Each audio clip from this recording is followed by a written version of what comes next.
அது சரியா 1995 வருடம் யுஎஸ்ல இருக்கிற ஒஹாயோ ஸ்பிரிங்பரோ அந்த டவுன்ல இருக்கிற மோஸ்ட்லி எல்லா மக்களுக்குமே ஜிம் மற்றும் விக்கிய ரொம்ப நல்லாவே தெரியும். அவங்க எல்லாத்துக்குமே பரிச்சயமான ஒரு நபர்களா தான் இருந்தாங்க. பிகாஸ் ஜிம் அங்க இருக்கிற லோக்கல் போலீஸ் டிபார்ட்மெண்ட்ல லூட்டினன்ட் அப்படிங்கிற ஒரு பொறுப்புல இருந்தாரு. லூட்டினன்ட் அப்படிங்கிறது நம்ம ஊர்ல இன்ஸ்பெக்டர் மாதிரி அப்படின்னு வச்சுக்கலாம். அந்த டவுன்ல இருக்கிற எல்லாத்துக்குமே ஜிம்ம ரொம்பவே பிடிக்கும். எந்த ஒரு குற்றங்களுமே நடக்க கூடாது அப்படின்னு ரொம்பவே மும்முரமா வேலை செய்யற ரொம்பவே ப்ரொஃபஷனலான ஒரு திறமையான போலீஸ் ஆபீசர். ஆக்சுவலா அவருடைய கனவே ஒரு நாள் எப்படியாவது அந்த லோக்கல் போலீஸ் டிபார்ட்மெண்ட்ல சீஃப் ஆஃப் போலீஸ் ஆகணும் அப்படிங்கிறது தான். அவருடைய உழைப்புக்கு இன்னும் கொஞ்ச நாள்லயே அவர் நினைச்ச மாதிரியே சீஃப் ஆஃப் போலீஸா ஆயிருவார் அப்படின்னு தான் அங்கிருந்த எல்லா மக்களுமே நினைச்சாங்க. அவருடைய ஒய்ஃபான விக்கி அங்கிருந்த லோக்கல் ஹாஸ்பிட்டல்ல நர்ஸ் சூப்பர்வைசரா ஒர்க் பண்ணிட்டு இருந்தாங்க. இப்படி இருக்கும் பொழுதுதான் ஏப்ரல் 11 1995 வருடம் ஒரு நாள் எப்பவும் போல வேலை முடிச்சு வீட்டுக்கு வந்த ஜிம்முக்கு அவர் யோசிக்கவே முடியாத ஒரு காட்சி காத்துட்டு இருந்துச்சு.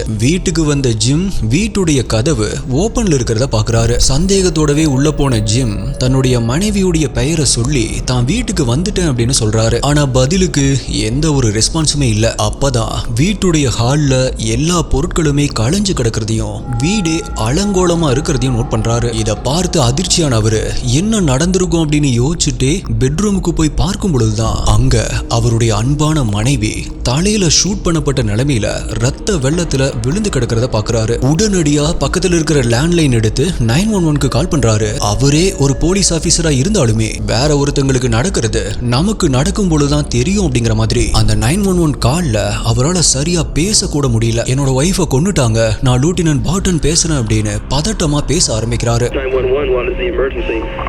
My wife has just been killed, I think. Where's she at? Are you at This is Lieutenant Barton.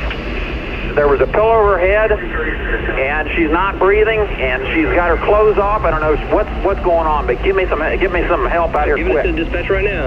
அப்படி பதட்டமா பேசினாலுமே அவர் ஒரு போலீஸ் அப்படிங்கறதால கிரைம் சீனை டிஸ்கிரைப் பண்ண ஆரம்பிக்கிறாரு. தன்னுடைய மனைவி தலையில ஷூட் பண்ணப்பட்டிருக்கா. அவளுடைய தலை பக்கத்துல ஒரு பில்லோ இருக்கு. இப்ப அவ மூச்சு விடுற மாதிரி தெரியல. அவளுடைய உடம்புல துணி இல்ல. எனக்கு இங்க என்ன நடந்துட்டு இருக்கு அப்படின்னே தெரியல. சீக்கிரமா ஆளுகளை அனுப்புங்க அப்படின்னு சொல்றாரு. அப்படி அந்த 911 கால் பேசி கொஞ்ச நேரத்திலேயே போலீஸ் ஆபீசர்ஸ் அங்க போறாங்க. அதிலிருந்து கொஞ்ச நேரத்திலேயே பாராமெடிக்ஸ் டீம் அங்க ரீச் ஆகுறாங்க. அவங்க விக்கியை செக் பண்ணி பார்த்துட்டு ஆல்ரெடி அவங்க இறந்துட்டாங்க அப்படிங்கறத கன்ஃபார்ம் பண்றாங்க. சோ இப்ப இன்வெஸ்டிகேஷன் ஆரம்பிச்ச போலீஸ் எப்படி இந்த கேஸை சால்வ் பண்ணாங்க அப்படிங்கறதும் அதுக்கு ஃபாரன்சிக் எப்படி ஹெல்ப் பண்ணுச்சு அப்படிங்கறதும் நீங்க கொஞ்சம் கூட எக்ஸ்பெக்ட் பண்ணாத பல ட்விஸ்ட் அடங்கிய ஒரு இன்ட்ரெஸ்டிங்கான ஃபாரன்சிக் கேஸை பத்தி தான் இன்னைக்கு வீடியோல நம்ம டீகோட் பண்ண போறோம். நீங்க பார்த்துட்டு இருக்கிறது சரவணன் டீகோட்ஸ். நான் உங்கள் சரவணன். வாங்க இன்னைக்கு வீடியோக்குள்ள போலாம்.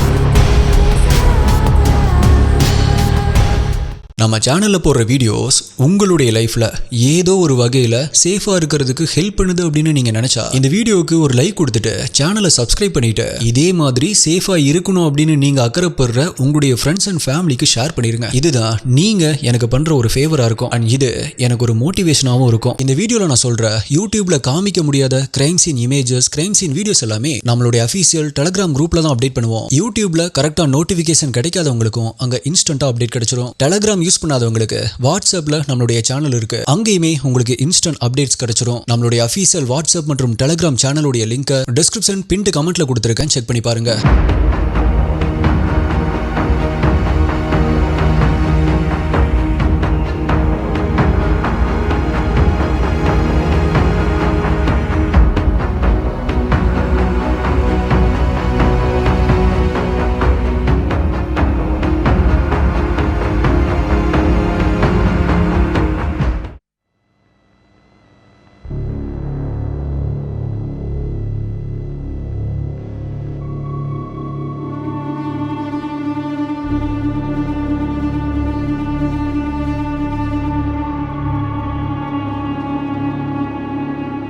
இப்ப இன்வெஸ்டிகேஷன் ஆரம்பிச்ச போலீஸ்க்கு கிரைம் சீனை பார்க்கும் பொழுது ஒரு ராபரி நடந்த மாதிரி வீடே களைஞ்சு கிடந்திருந்தாலும் மோட்டிவ் ஆஃப் மர்டர் ஒரு ராபரிக்காக நடந்த கொலை மாதிரி தெரியல. பிகாஸ் வீட்டில் இருந்த விக்கியுடைய ஜுவல்ஸ், ஜிம்முடைய கன் கலெக்ஷன்ஸ் மற்றும் மற்ற விலை உயர்ந்த பொருட்கள் அப்படின்னு எல்லாமே அப்படியே தான் இருந்திருக்கு. அது மட்டும் இல்ல, ஃபாரன்சிக் டீம் அந்த வீடு முழுக்கவே தேடி பார்த்துமே அங்க வேற எந்த ஒரு நபர்களுடைய ஃபிங்கர் பிரிண்ட்ஸுமே கிடைக்கல. அந்த நேரத்துல தான் விக்கியுடைய அட்டாப்சி ரிப்போர்ட்டும் வெளிவருது. அதுல அவங்களுடைய காதுக்கு கீழே 2 முறையும் கண்ணுக்கு பக்கத்துல 1 முறை அப்படின்னு ஒரு எக்ஸிகியூஷன் ஸ்டைல்ல மொத்தமா 3 முறை .22 காலிபர் கன்னால ஷூட் பண்ணப்பட்டிருக்காங்க அப்படிங்கிறது தெரிய வருது. அது மட்டும் இல்ல, அந்த அட்டாக்ல அவங்க சீரழிக்கப்பட்டிருக்காங்க அப்படிங்கறதும் அவங்களுடைய மார்பு பகுதியில பயங்கரமா கடிச்சதற்கான பைட் மார்க்ஸும் கண்டுபிடிக்கப்படுது.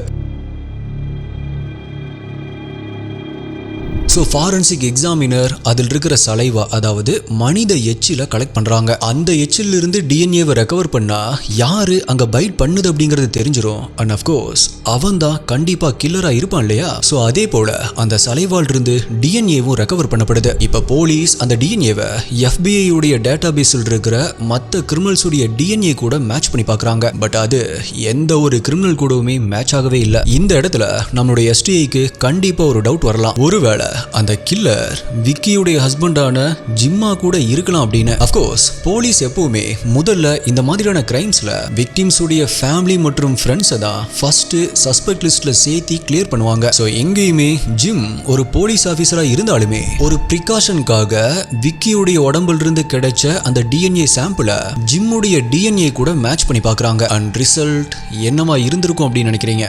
எஸ், அந்த டிஎன்ஏ ஜிம்முடைய டிஎன்ஏ கூட மேட்ச் ஆகல.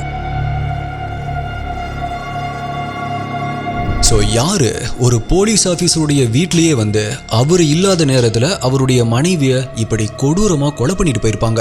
ஒருவேளை ஜிம்மால பாதிக்கப்பட்ட அவர் அரெஸ்ட் பண்ண கிரிமினல்ஸ் யாராவது அவரை பழி வாங்கணும் அப்படின்னு இப்படி பண்ணிருப்பாங்களா? இல்ல வேற என்னவா இருக்கும் அப்படின்னு போலீஸ் யோசிக்க ஆரம்பிக்கிறாங்க. அப்பதான் போலீஸ்க்கு ஜிம் மூலமாகவே ஒரு முக்கியமான லீட் கிடைக்குது. அது என்ன அப்படின்னா, சம்பவம் நடந்த அன்றைய நாள் இறந்து போன விக்கி தன்னுடைய ஹஸ்பண்டான ஜிம்முக்கு கால் பண்ணிருக்காங்க. அந்த கால்ல அவங்க என்ன சொல்லிருக்காங்க அப்படின்னா, அன்னைக்கு காலையில ஒரு ஸ்ட்ரேஞ்சர் வீட்டுக்கு வந்து கதவை தட்டுனதாகவும் தன்னுடைய கார் பெட்ரோல் இல்லாம அங்க நின்னுருச்சு, சோ கொஞ்சம் பெட்ரோல் தர முடியுமா அப்படின்னு கேட்டதாகவும் நானுமே கொஞ்சம் பெட்ரோல் ஃபில் பண்ணி கொடுத்தேன் அப்படின்னு சொல்லியிருக்காங்க. இத போன்ல கேட்ட ஜிம், எதுக்கு நீ இப்படிலாம் ஹெல்ப் பண்ற, இப்படிலாம் நம்பாத அப்படின்னு சொல்லியிருக்காரு. அதுக்கு விக்கியோ, இல்ல ஜிம், அந்த நபர் பாக்குறதுக்கு ஒரு காலேஜ் பையன் மாதிரி தான் இருந்தான், ஆல்சோ ரொம்பவே பொலைட்டா நடந்துகிட்டான், அதான் ஹெல்ப் பண்ண, பெட்ரோலை வாங்கிட்டு அவன் அப்பவே கிளம்பிட்டான் அப்படின்னு சொல்லியிருக்காங்க. சோ இந்த விஷயத்த ஜிம் மூலமா தெரிஞ்சுக்கிட்ட போலீஸ் ஒருவேளை அந்த நபர் தான் இந்த கொலையை பண்ணியிருக்கணும், நல்லா பிளான் பண்ணி பெட்ரோல் வாங்க வந்த மாதிரி வந்துட்டு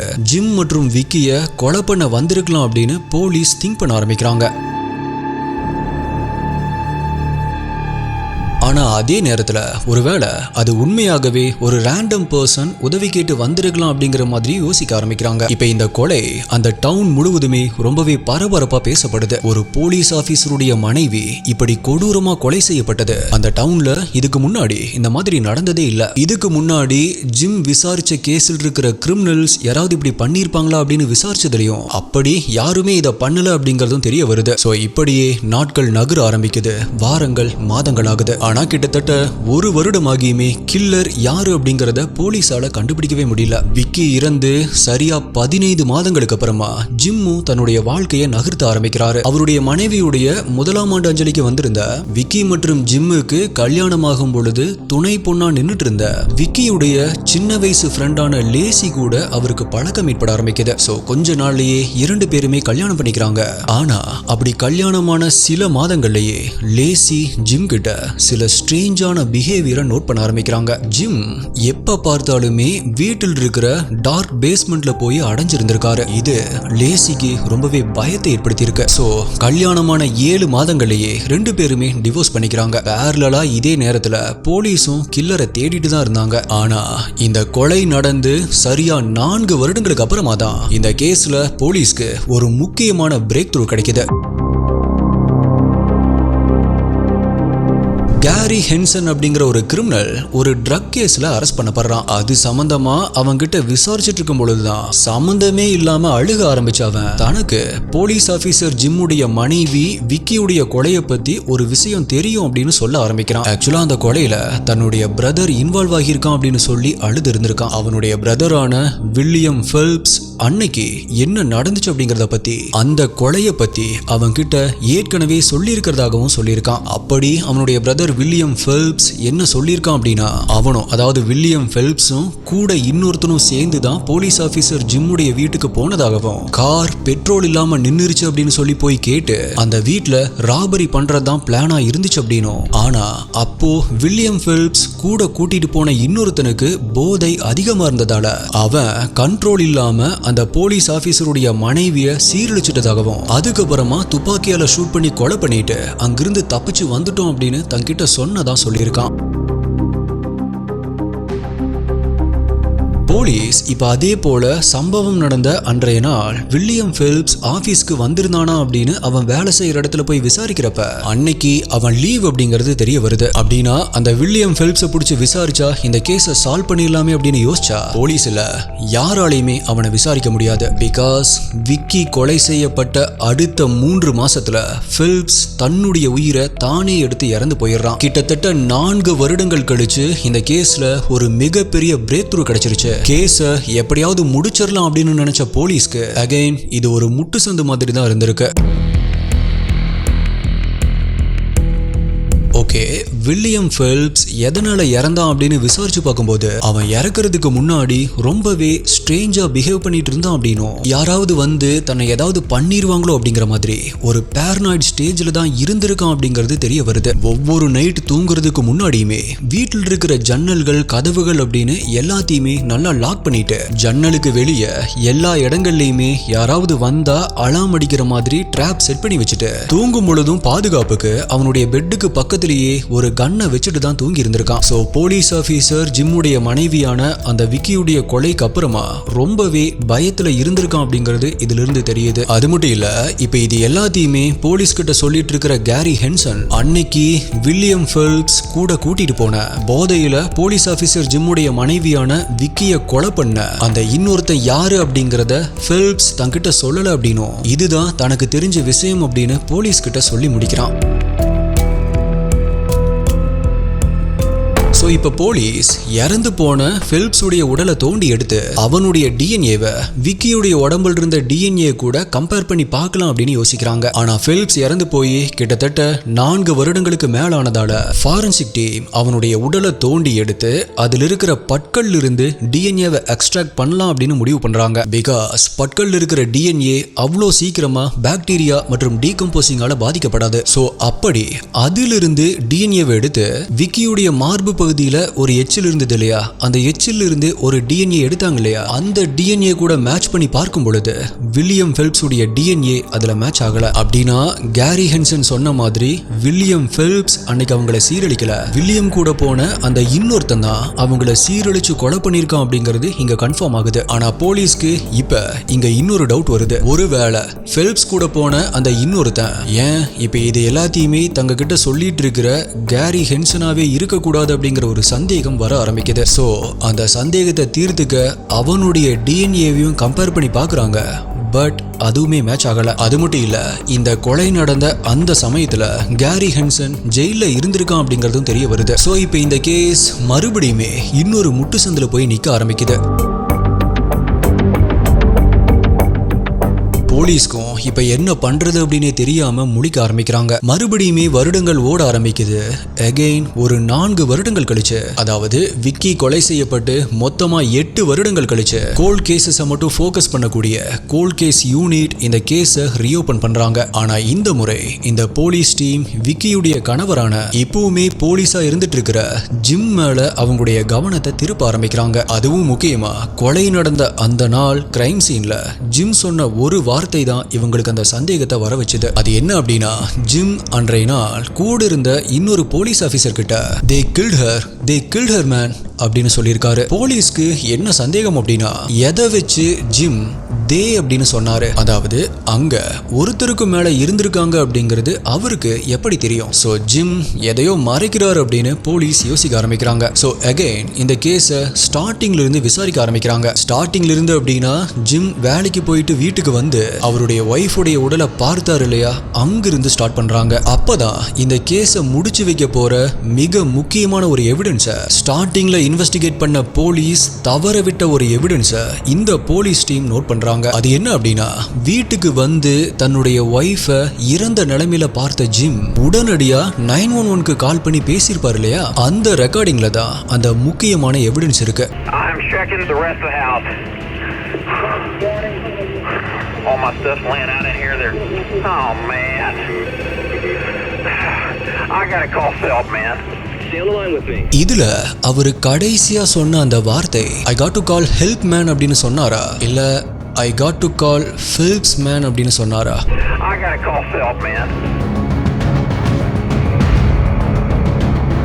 சரி, ஓகே ப்ரோ, இந்த ரெக்கார்டிங்ல என்ன இருக்கு அப்படின்னு கேட்டா, போலீஸ் கிட்ட ட்ரக் கேஸ்ல மாட்டின ஒருத்தன் தன்னுடைய பிரதரான வில்லியம் ஃபெல்ப்ஸ் இதுல இன்வால்வ் ஆகியிருக்கான் அப்படின்னு சொல்லியிருந்தான் இல்லையா, அவன் கூட 3 மாசத்திலேயே தன்னுடைய உயிரை தானே எடுத்து இறந்து போயிட்டானே. சோ ஜிம் சொன்னது இந்த ஃபெல்ப்ஸா இருக்குமோ அப்படின்னு போலீஸ் சந்தேகப்பட ஆரம்பிக்கிறாங்க. ஆக்சுவலா போலீஸ் இப்படி இன்வெஸ்டிகேஷன் பண்ணிட்டு இருக்கிற இதே நேரத்துல ஜிம் இன்னுமே அதே ஸ்டேஷன்ல தான் போலீஸ் ஆபீசரா ஒர்க் பண்ணிட்டு இருந்தாரு. சோ அவர்கிட்ட இந்த சந்தேகத்தை கேட்கும் பொழுது, நான் ஹெல்ப்புக்கு தான் கால் பண்ணணும் அப்படின்னு சொன்னேன், அதாவது I got to call help man அப்படின்னு தான் சொன்னேன் அப்படின்னு சொல்றாரு. அது மட்டும் இல்ல, எனக்கு ஃபெல்ப்ஸ் அப்படிங்கிற பெயர்ல யாருமே தெரியாது அப்படின்னு சொல்றாரு. ஆனா போலீஸ் என்ன சந்தேகப்படுறாங்க அப்படின்னா, அவரு ஆல்ரெடி 911 கால்ல தான் பேசிட்டு இருக்காரு அப்படிங்கிறப்ப எதற்காக அகைன் அவரு I got to call help அப்படின்னு சொல்லணும்? சோ அதுக்கு லாஜிக்கே இல்லையே அப்படின்னு யோசிச்ச போலீஸ் அந்த 911 கால்ல அவர் ஹெல்ப் அப்படின்னு சொன்னாரா இல்ல ஃபெல்ப்ஸ் அப்படின்னு சொன்னாரா அப்படிங்கறத கண்டுபிடிக்க ஃபாரன்சிக் டீம் என்ன பண்றாங்க அப்படின்னா, ஒஹாயோ யூனிவர்சிட்டியில லிங்குவிஸ்ட் மற்றும் அக்கோஸ்டிக் ஃபோனிக்ஸ்ல எக்ஸ்பர்ட்டா இருக்கிற டாக்டர் ராபர்ட் ஃபாக்ஸ் கிட்ட இந்த 911 ஆடியோ ரெக்கார்டிங்க கொடுத்து அதை கண்டுபிடிக்க சொல்றாங்க. மேலும் இதுல ஏதாவது பயாஸ்டா இருந்திடக்கூடாது அப்படிங்கிறதுக்காக அவர்கிட்ட இந்த கேஸை பத்தி வேற எந்த ஒரு டீடைல்ஸுமே சொல்லாம அந்த கால் ரெக்கார்டிங்ல ஹெல்ப் அப்படின்னு சொல்றாங்களா இல்ல ஃபெல்ப்ஸ் அப்படின்னு சொல்றாங்களா இதை மட்டும் கண்டுபிடிச்சு கொடுங்க அப்படின்னு சொல்லப்படுது. ஸோ டாக்டர் ஃபாக்ஸ் ஒரு சாஃப்ட்வேரை யூஸ் பண்ணி அந்த ரெக்கார்டிங்ல சொன்ன ஒவ்வொரு லெட்டர்ஸ் உடைய சத்தத்தையும் ஸ்பெக்ட்ரம் அனாலிசிஸ் பண்ணி செக் பண்ண ஆரம்பிக்கிறாரு. அப்படி அவர் ஃபெல்ப்ஸ் அப்படிங்கிறதுக்கு எஃப் சொல்றாரா, அதாவது ஃபெல்ப்ஸ் அப்படிங்கிறதுக்கு எஃப் சொல்வோம் இல்லையா, அப்படி சொல்றாரா இல்ல ஹெல்ப் அப்படின்னு சொல்றதுக்கு ஹெச் சொல்றாரா அப்படிங்கறத கண்டுபிடிச்சா போதும். ஸோ அப்படி செக் பண்ணும் பொழுது அதே ரெக்கார்டிங்ல அவர் வேற ஒரு டைம்ல கெட் மீ சம் ஹெல்ப் அப்படின்னு சொல்லி இருந்திருக்காரு. ஸோ அதையும் இந்த I got to call help man அப்படின்னு சொன்னதா சொல்லப்படுற அந்த 2 வார்த்தையுமே கம்பேர் பண்ணி பார்க்கும் பொழுது ரிசல்ட்ஸ் ரொம்பவே கிளியரா தெரிஞ்சது. ஜிம் பார்டன் அந்த 911 கால்ல சொன்னது I got to call Phelps man அப்படிங்கிறது தான். இது மட்டும் இல்ல, அந்த ஆடியோ அனாலிசிஸ் இன்னொரு விஷயத்தையுமே கண்டுபிடிச்சது. அது என்ன அப்படின்னா, அப்படி அவர் அந்த 911 கால்ல பேசிட்டு இருந்த அதே நேரத்துல அங்கிருந்த பல பொருட்களை அவர் மாத்தி வைக்கிற மாதிரி தூக்கி வீசுற மாதிரியான சத்தம் அந்த கால்ல ரெக்கார்ட் ஆகி இருந்திருக்கு. ஒரு ட்ரெயின்டு போலீஸ் ஆபீசரான அவரு கிரைம் சீன்ல இருக்கிற எந்த ஒரு பொருளையுமே மூவ் பண்ணக்கூடாது, டச் பண்ணக்கூடாது அப்படிங்கிறது தெரிஞ்சிருந்துமே எதுக்காக இப்படி பொருட்களை தூக்கி போட்டு கிரைம் சீனை மாத்தினாரு? இதை பத்தி அவர்கிட்ட கேட்டதுக்கு நான் அப்படி எதுவுமே பண்ணல அப்படின்னு சொல்லியிருக்காரு. அது மட்டும் இல்ல, நான் பாலிகிராஃப் டெஸ்ட் வேணாலுமே பண்றதுக்கு தயார் அப்படின்னு அவரே வாலண்டியரா பாலிகிராஃப் டெஸ்டும் எடுக்கிறாரு. ஆனா அந்த டெஸ்ட்ல ஜிம் ஃபெயில் ஆகுறாரு. which means அவர் பொய் சொல்லியிருக்காரு அப்படிங்கிறது கன்ஃபார்ம் ஆகுது. அப்படி ஜிம் இந்த கொலை வழக்குல இன்வால்வ் ஆகியிருக்கலாம் அப்படிங்கிற இந்த நியூஸ் மக்கள் மத்தியில பரவ ஆரம்பிக்குது. அப்ப இத டிவி நியூஸ்ல கேள்விப்பட்ட ஒரு பெண், ஜிம் பார்டன் மற்றும் வில்லியம் ஃபெல்ப்ஸ் இவங்க 2 பேருமே அந்த பெண்மணி வேலை செஞ்சுட்டு இருந்த ஒரு ரெஸ்டாரண்ட்ல உட்கார்ந்து பேசிட்டு இருந்ததை நான் பார்த்தேன் அப்படிங்கிற ஒரு முக்கியமான விஷயத்தை போலீஸ் கிட்ட இன்ஃபார்ம் பண்றாங்க. சோ விக்கி கொலை செய்யப்பட்டு 10 வருடங்கள் கழிச்சு அவங்களுடைய கணவரான ஜிம் பார்டன் இந்த கொலை வழக்குல கைது செய்யப்படுறாரு. அதே போல இப்பதான் இதுக்கு முன்னாடி போலீஸ் கிட்ட வில்லியம் ஃபெல்ப்ஸை பத்தி சொன்ன கேரி ஹென்சனும் அப்ப வரைக்குமே போலீஸ் கிட்ட மறைச்ச ஒரு கடைசி விஷயத்தையுமே கடைசி உண்மையுமே சொல்றான். அது என்ன அப்படின்னா, ஒரு நாள் போலீஸ் ஆபீசரான ஜிம் பார்டன் வில்லியம் ஃபெல்ப்ஸுக்கு ஃபோன் பண்றாரு. அப்படி ஃபோன் பண்ணவரு, நீ எனக்கு ஒரு உதவி பண்ணணும், வீட்டில் இருக்கிற என்னுடைய ஒய்ஃபை நீ பயமுறுத்தணும். சோ நீ என்னுடைய வீட்டுக்கு போய் ஒரு ராபரி பண்ற மாதிரி அவளை பயமுறுத்திரு அப்படின்னு சொல்லியிருக்காரு. ஆனா ஜிம் பார்டன் எதுக்காக அவருடைய ஒய்ஃபை பயமுறுத்த சொல்லணும், எதுக்காக அவர் இப்படி சொன்னாரு அப்படிங்கிற காரணம் தெரிய வந்தப்ப அவருடைய க்ளோஸ் ஃப்ரெண்ட்ஸால கூட அதை கொஞ்சம் கூட நம்ப முடியல. நான் ஏற்கனவே சொன்ன மாதிரி ஒஹாயோவுடைய ஸ்பிரிங் போரோல வாழ்ந்துட்டு வர்ற ஜிம்முக்கு போலீஸ் சீஃப் ஆகணும் அப்படிங்கிறது ஒரு கனவா இருந்திருக்கு. அதுக்காக கடுமையா வேலை செஞ்சு எவ்வளவுதான் நல்ல பேர் வாங்கினாலுமே அவரால் போலீஸ் சீஃப் ஆகவே முடியல. அதுக்கான ஒரே காரணம், அவர் என்னதான் ஸ்பிரிங் போரோல இருந்தாலுமே அந்த சிட்டி லிமிட்குள்ள இல்லாம கொஞ்சம் அவுட் சைடில் இருக்கிற தன்னுடைய மனைவி விக்கியுடைய 10 ஏக்கர் ஃபார்ம் ஹவுஸ்ல தான் விக்கியோட வாழ்ந்துட்டு வந்திருக்காரு. அண்ட் முக்கியமா அவருடைய ஒய்ஃபான விக்கி என்ன ஆனாலுமே அந்த வீட்டை விட்டு வர முடியாது அப்படின்னு பிடிவாதமா இருந்திருக்காங்க. சோ அதுக்காக தான் ஜிம் என்ன யோசிச்சிருக்காரு அப்படின்னா, அவருடைய மனைவி விக்கி வீட்டுல தனியா இருக்கும் பொழுது ஒரு ராபரி பண்ற மாதிரி அவருடைய மனைவியை பயமுறுத்தினா அவருடைய மனைவி பயந்துருவாங்க. அதை சாக்கா வச்சு சிட்டி லிமிட்குள்ள இருக்கிற வேற ஒரு வீட்டுக்கு குடி வந்துடலாம். சோ அதுக்கப்புறமா போலீஸ் சீஃப் அப்படிங்கிற பொசிஷனுக்கு அப்ளை பண்ணி போலீஸ் சீஃபா ஆகிரலாம் அப்படின்னு பிளான் பண்ணிருக்காரு. அது மட்டும் இல்ல, அது உண்மையான ராபரி மாதிரி இருக்கணும் அப்படிங்கிறதுக்காக ராபரி பண்ணும் பொழுது விக்கியை பயமுறுத்துற மாதிரி விக்கியுடைய தலைக்கு மேல சும்மா ஒரு கன் ஷாட் ஃபயர் பண்ணுங்க அப்படின்னு சொல்லி பணம் கொடுத்து அவனுங்களை ஹையர் பண்ணியிருக்காரு. ஸோ அன்னைக்கு போலீஸ் என்ன நடந்திருக்கும் அப்படின்னு சொல்றாங்க அப்படின்னா, பிளான் படி வில்லியம் ஃபெல்ப்ஸ் ஜிம்முடைய வீட்டுக்கு போய் தன்னுடைய கார்ல பெட்ரோல் தீந்துருச்சு, கொஞ்சம் பெட்ரோல் தாங்க அப்படின்னு கேட்டிருக்கான். அப்ப வீட்டுல யாருமே இல்ல அப்படிங்கறத நோட்டம் விட்டுட்டு திரும்ப அந்த பெட்ரோல் கேனை கொடுக்க போகும் பொழுது பிளான் படி ராபரி பண்றதுக்காக கூடவே இன்னொருத்தனையும் கூட்டிட்டு போயிருக்கான். அப்ப ஃபுல் போதையில் இருந்த அந்த இன்னொருத்தன் கட்டுப்பாட்டை இழந்து விக்கிய சீரழிச்சு கடைசியில ஷூட் பண்ணி கொலையும் பண்ணியிருக்கான். இதுல என்ன பண்றது அப்படின்னு தெரியாத வில்லியம் ஃபெல்ப்ஸ் அங்கிருந்து தப்பிச்சு போயிருக்கான். அதுக்கப்புறமா வீட்டுக்கு வந்த ஜிம் அவரு நினைச்ச மாதிரி பிளான் நடந்திருக்கும். இப்ப தன்னுடைய ஒய்ஃப் பயந்து போய் தங்கிட்ட வந்து நடந்ததை சொல்லுவா அப்படிங்கிற எக்ஸ்பெக்டேஷனோட வீட்டுக்குள்ள போயிருக்காரு. ஆனா கொஞ்சம் கூட எக்ஸ்பெக்ட் பண்ணாத மாதிரி அவருடைய ஒய்ஃப் அங்க ஷூட் பண்ணப்பட்டு இறந்து கிடக்கிறத பார்த்து ஷாக் ஆயிருக்காரு. சோ உடனே 911க்கு கால் பண்ணி கிரைமை ரிப்போர்ட் பண்ண ஜிம் இப்படி நடந்ததை அவராலேயே நம்ப முடியாம பிளான் இப்படி ஆயிருச்சு, இவனுக்கு இப்படி பண்ணிட்டானுங்களே அப்படிங்கிற ஒரு ஆதங்கத்துல அவருக்கே தெரியாம அந்த 911 கால்ல முணுமுணுக்க ஆரம்பிச்சிருக்காரு. அதுதான் I got to call Phelps man அப்படின்னு சொல்லியிருக்காரு. அதாவது நான் இப்ப ஃபெல்ப்ஸ்க்கு கால் பண்ணியே ஆகணும், அவன் ஏன் இப்படி பண்ணான் அப்படிங்கிற மாதிரி சொல்லியிருக்காரு. அதை தான் ஃபாரன்சிக் டீமும் கண்டுபிடிச்சிருப்பாங்க. ஆனா ஃபெல்ப்ஸ் இந்த கொலை நடந்த 3 மாசத்துல எங்க ஜிம் தன்னை எப்ப வேணாலுமே கொலை பண்ணிடுவாரோ அப்படிங்கிற பயத்துல தன்னுடைய உயிரை தானே எடுத்து இறந்து போயிருக்கான். அதே போல ஜிம்மும் தான் நினைச்ச மாதிரியே சிட்டி லிமிட்குள்ள வந்து ஸ்டே பண்ணிட்டு போலீஸ் சீஃபுக்கும் அப்ளை பண்ணிருக்காரு. பட் அவரு நினைச்ச மாதிரி அவரு கைதாகிற வரைக்குமே அவருக்கு அந்த போஸ்டிங் கிடைக்கவே இல்லை. ஜிம்மை கோர்ட்ல சப்மிட் பண்றதுக்கு முன்னாடி வில்லியம் ஃபெல்ப்ஸ் கூட போன அந்த இன்னொரு நபர், அதாவது ஆக்சுவலா இந்த கொலையை செஞ்ச அந்த நபர் யாரு அப்படிங்கறத நீங்க சொன்னீங்க அப்படின்னா உங்களுக்கு தண்டனையை குறைக்கிறோம் அப்படின்னு ஜிம் கிட்ட போலீஸ் டீல் கொடுத்திருக்காங்க. ஆனா ஜிம்மோ கடைசி வரைக்குமே எனக்கும் இந்த கொலைக்கும் சம்பந்தம் இல்லை அப்படின்னு தான் சொல்லியிருக்காரு. ஆனா கோர்ட்லயோ அவருக்கு மேன்ஸ்லாட்டர், அதாவது கொலை செய்யணும் அப்படிங்கிற நோக்கம் இல்லாமல் செய்யப்படும் ஒரு கொலை அப்படிங்கிற இந்த பிரிவின் கீழே 15 வருடங்கள் தண்டனை வழங்கப்படுது. அந்த 911 கால் வாய்ஸ் ரெக்கார்டிங்ல இருக்கிற ஃபெல்ப்ஸ் அப்படிங்கிற அந்த விஷயத்தை மட்டும் ஃபாரன்சிக் கண்டுபிடிக்காம இருந்திருந்தா இந்த கேஸ் ஸ்டில் ஒரு கோல்ட் கேஸா தான் இருந்திருக்கும். ஆனாலுமே இன்னுமே இது ஒரு கோல்ட் கேஸ் அப்படின்னு தான் சொல்லணும். பிகாஸ் வில்லியம் கூட அன்னைக்கு போன விக்கிய உண்மையாவே சீரழிச்ச, அவங்கள எக்ஸிகியூஷன் ஸ்டைல்ல கொடூரமா கொலை பண்ண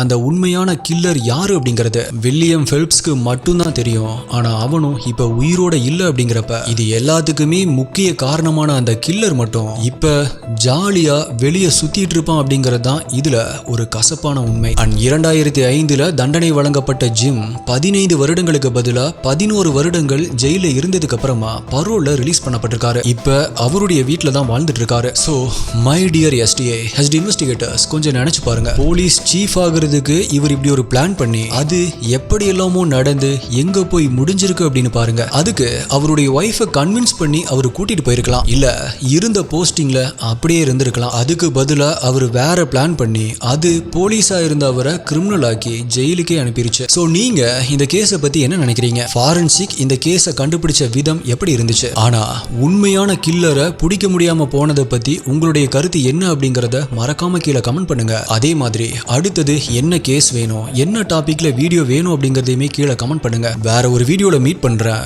நன்றி, பாய்.